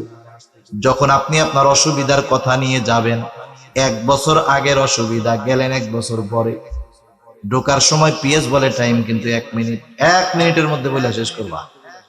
1 মিনিট তো এমপি সাহেবের সারা জীবনে ডাইরেক্ট কথা বলার সুযোগ হয় নাই। দেখা সাক্ষাৎ হইলো, সালাম কালাম জিজ্ঞেস করতেই তো 3 মিনিট শেষ, ঠিক কিনা বলেন? বিসমিল্লাহ পড়তেই কারি আব্দুল বাসিতের 5 মিনিট শেষ, তাই কোরআন শরীফ পড়তে তো আরো 1 ঘন্টা লাগবে। আপনি ঢুইকাই সালাম কালামে 2 মিনিট শেষ, ওই পাশ দিয়া পিএস ডাক যায়, তাড়াতাড়ি বেরে তাড়াতাড়ি বেরে। আপনি আপনার আসল কথাটাই বলার সুযোগ পাইলেন না, ঠিক কিনা বলেন? তাহলে দেখেন, দুনিয়ার একজন এমপি সাহেবের সাথে, মন্ত্রী সাহেবের সাথে নিজের প্রয়োজনের কথা বলতে কত প্রসেস, কত সময়ের প্রয়োজন হয়, কত পদ্ধতির প্রয়োজন হয়, আবার মন খুলে বলাও যায় না। কিন্তু আহকামুল হাকিমিন রব্বুল আরশিল আজিম, আমার আপনার খালেক, রাজাধিরাজ রব্বুল আলামিনের সাথে কথা বলার কত সুযোগ, সে আল্লাহ তাআলাই সরাসরি বলতেছে, মুমিন আমি আল্লাহর কাছে সাহায্য চাও, দুনিয়ার কোনো ভায়া মাধ্যম তোমার ধরা লাগবে না, 2টা পদ্ধতি অবলম্বন করবা। সেটা কি? আল্লাহ বলেন, ইস্তাঈনু বিস-সাবরি ওয়াস-সালাহ, সবর এবং সালাত, ধৈর্য এবং নামাজের মাধ্যমে আমি আল্লাহর কাছে সাহায্য চাও। তোমার কোনো মাজারে যাওয়া লাগবে না, কোনো পীরের দরবারে যাওয়া লাগবে না। আমি আল্লাহ তোমাকে বিপদ দিয়েছি, আমি আল্লাহই তোমাকে বিপদ থেকে উদ্ধার করব। তুমি কোন মাজারে যাইবা, যাই দেখবা, খোঁজ নিয়ে দেখো মাজারওয়ালাই বড় বিপদে আছে, ঠিক না? কোন কবরে যাও, সে যায় দেখো সেই বড় বিপদে আছে। কোন পীরের কাছে গিয়া তুমি সাহায্য চাইবা, সেই পীরই বড় বিপদে আছে, ঠিক কিনা বলেন? সেজন্য তুমি আমি আল্লাহর কাছে সরাসরি সাহায্য চাও। ইস্তাঈনু বিস-সাবরি ওয়াস-সালাহ, সবরের উপরে থাকো আর সালাতে দাঁড়ায় যাও। আল্লাহ তাআলা বলেন, এই 2টা গুণ যেই মুমিনের মধ্যে আছে, তথা বিপদ আপদ মুসিবতের মধ্যে সালাত এবং সবরের উপরে নির্ভর করে, আল্লাহ তাআলা বলেন, ইন্নাল্লাহা মা'আস-সাবিরিন, নিশ্চয় আল্লাহ তাআলা ধৈর্যশীলদের সাথে আছেন। তার মানে যেই মুমিন এই 2 গুণে গুণান্বিত হয়, আল্লাহ তাআলা তার উপাধি দিয়েছেন সাবের। সুবহানাল্লাহ, এটা আল্লাহ প্রদত্ত একটা ডিগ্রি। আল্লাহ প্রদত্ত একটা কি ডিগ্রি? আল্লাহ তাআলা বলেন নাই যে আল্লাহ মুমিনরা আমি আল্লাহর কাছে সবর এবং সালাতের মাধ্যমে সাহায্য চাও, আর নিশ্চয়ই আল্লাহ মুমিনদের সাথে আছে। আল্লাহ এই কথা বলেন নাই। প্রথম বলছেন মুমিনেরা সবর এবং সালাতের মাধ্যমে সাহায্য চাও, আর নিশ্চয়ই আল্লাহ ধৈর্য ধারণকারীদের সঙ্গে আছে। সুবহানাল্লাহ। এখন সবরটাকে এটা একটু বুঝতে হবে আগে। কষ্ট হইতেছে আপনাদের?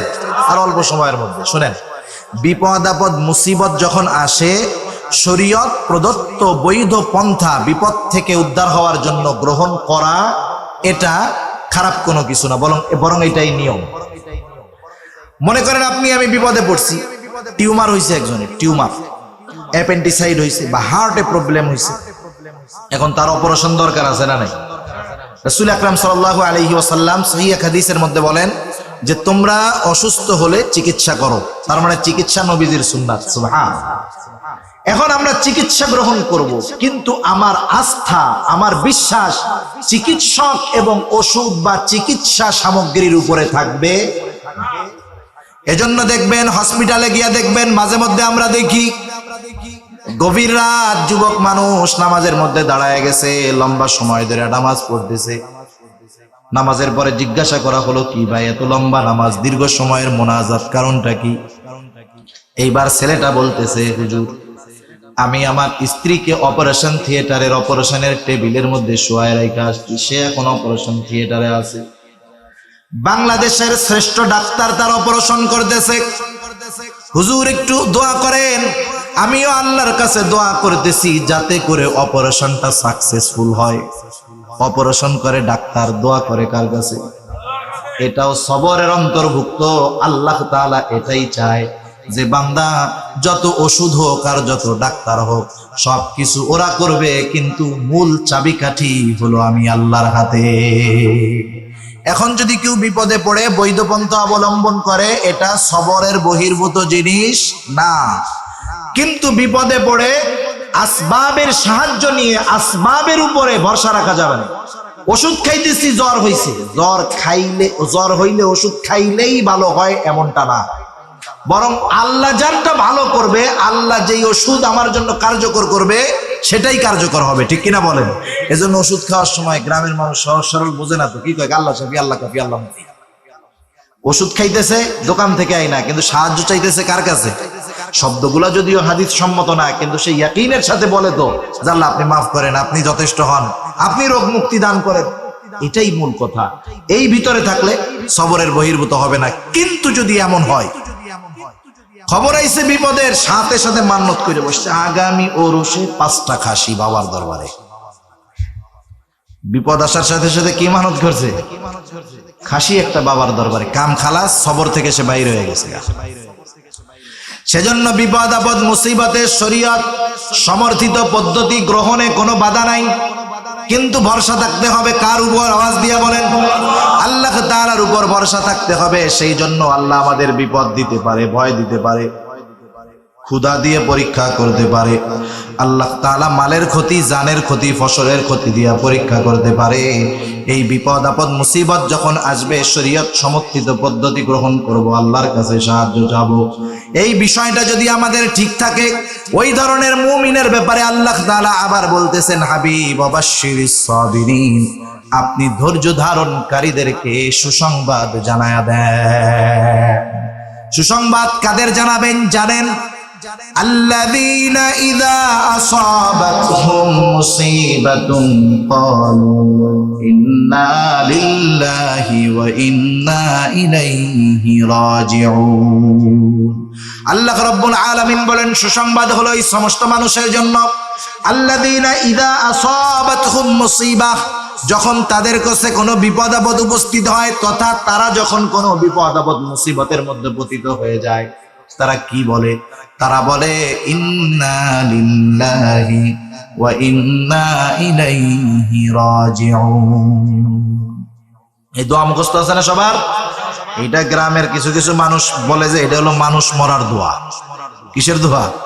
মানুষ মরার দোয়া। একজন যদি জোরে জোরে এই দোয়া পড়ে, যার জানে নাই ওকে হায় হায় কে মারা গেছে, কারণ ও মনে করছে ইন্না লিল্লাহি ওয়া ইন্না ইলাইহি রাজিউন, মনে হয় খালি মানুষ মরলেই পড়তে হয়। বিষয়টা তা না। ছোট বড় যত বিপদ আছে সব বিপদে এই দোয়া পড়তে হবে। শিক্ষা দিছে কে? আল্লাহ। এই দোয়ার সাথে আর একটা হাদিস আছে রাসূল সাল্লাল্লাহু আলাইহি ওয়াসাল্লামের, এর সাথে একটা ঘটনা আছে। আমি অল্প সময়ের মধ্যে এটা বলে আলোচনা শেষ করব, 10 মিনিটের মধ্যে ইনশাআল্লাহ। রাসূল আকরাম সাল্লাল্লাহু আলাইহি ওয়াসাল্লামের একজন সহধর্মিণী, ওনার নাম হলো উম্মে সালামা রাদিয়াল্লাহু তাআলা আনহা। নাম কি বলেন? উম্মে সালামা। উম্মে সালামা রাদিয়াল্লাহু তাআলা আনহা, ওনার স্বামীর নাম হলো আবু সালামা। উম্মে সালামা রাদিয়াল্লাহু তাআলা আনহা বলেন, আবু সালামার সাথে আমার সংসার জীবন খুব ভালোভাবে অতিবাহিত হইতেছে। আমাদের আত্মীয় স্বজন কেউ আমাদের সাথে নাই, আমরা স্বামী স্ত্রী আর আমাদের 2টা সন্তান আছে, আর একটা সন্তান আমার পেটের মধ্যে। আমি ঘরে অবস্থান করি, আমি আবু সালামার সম্পদ এবং সন্তানদের রক্ষণাবেক্ষণ করি, আর আবু সালামা বাহিরের কাজ করে রাসূলুল্লাহ সাল্লাল্লাহু আলাইহি ওয়াসাল্লামের দরবারে যায়। আল্লাহর নবীর কাছে গিয়া যা কিছু শিখে আসে, আবু সালামা বাসায় এসে আমাকে ওইগুলা আবার শিখায়া দেয়। একদিন আমি ঘরের মধ্যে কাজ করে দিছি, হঠাৎ আবু সালামা আল্লাহর রাসূলের দরবার থেকে আসলেন।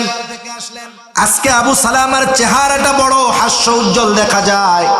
আমি জিজ্ঞাসা করলাম, ও আবু সালামা, আপনার চেহারাটা এত হাস্য উজ্জ্বল দেখা যাচ্ছে কেন? আবু সালামা বলে, ও উম্মে সালামা, আজকে রাসূলুল্লাহ সাল্লাল্লাহু আলাইহি ওয়াসাল্লাম আমাদেরকে চমৎকার একটা আমল শিখিয়ে দিয়েছে। বিপদ আপদ মুসিবতে এই আমলটা করার জন্য আমাদেরকে বলা হয়েছে। কি সেই আমল?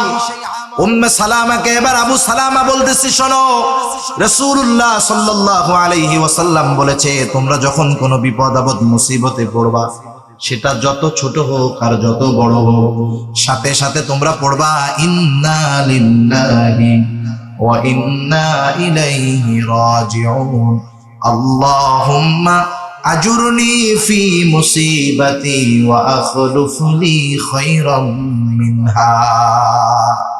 এই দোয়াটা তোমরা পড়বা, সহিহ মুসলিমের হাদিস। আল্লাহ রাসূল এটা শিখাই দিয়েছে সাহাবাদেরকে। ইন্না লিল্লাহি ওয়া ইন্না ইলাইহি রাজিউন, ইন্না লিল্লাহ, নিশ্চয়ই আমরা আল্লাহর জন্যই, ওয়া ইন্না ইলাইহি রাজিউন, আবার আমরা আল্লাহর কাছে ফিরে যাব, আল্লাহর কাছেই আমরা প্রবর্তন করব। এরপরে বললাম, আল্লাহুম্মা আজুরনি ফি মুসিবাতি, আয় আল্লাহ, আমি যেই মুসিবতে পড়েছি সেটা থেকে আমাকে উদ্ধার করেন, সেই বিপদ থেকে আমাকে বাঁচান। এরপরে কি বললাম? ওয়া আখলুফ লি খায়রাম মিনহা, তার মানে এই মুসিবতের দ্বারা আমি যা হারিয়েছি, খায়রাম মিনহা, এর চাইতে উত্তমটা আপনি আমাকে দিয়ে দেন। আল্লাহ রাসূলের হাদিস, কোনো সন্দেহ নাই। কেউ যদি 100% ইয়াকিনের সাথে পড়ে, অবশ্যই তার এই আমলের দ্বারা ফায়দা হবে। মনে রাখতে হবে, আমাদের যে কোনো আমলের ফজিলতের অনেক হাদিস আমরা শুনি না, সে আমল ঠিকই করি কিন্তু সেই ফজিলত আমরা পাই না। আমাদের প্রশ্ন আছে অনেক সময় অন্তরের মধ্যে, যে এই আমল হাদিসে পাইলাম, হুজুররা শিখাইয়া দিল, এত করি মাগার কাম হয় না কেন? দোষ হুজুরেরও না, দোষ হাদিসেরও না, দোষ হলো আমার নিজের। আমি 100% ইয়াকিনের সাথে যদি পড়তে পারি, ইখলাসের সাথে পড়তে পারি, আমার জন্য এটা কাজ করবেই। যাই হোক, উম্মে সালামা তো দোয়া শিখা রাখছে। কিছুদিন পরে উহুদ যুদ্ধের দামামা বেজে গেল।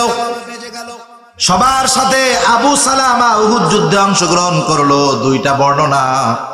এক বর্ণনা আবু সালামা উহুদ যুদ্ধে শাহাদত বরণ করলো, আর এক বর্ণনায় প্রচন্ড আহত হলো।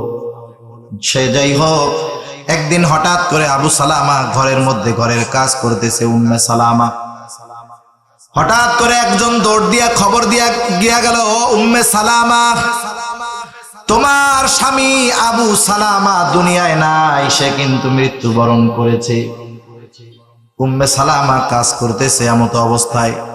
আপনাদের কি মনে হয়, কারো ঘরে 2টা সন্তান, পেটে আরেকটা সন্তান, দেখার মতো কেউ নেই, এই মুহূর্তে যদি কোনো মেয়ের কাছে খবর আসে, সাথে সাথে এসে বলে তোমার স্বামী মারা গেছে, বলেন তো সে কি করবে?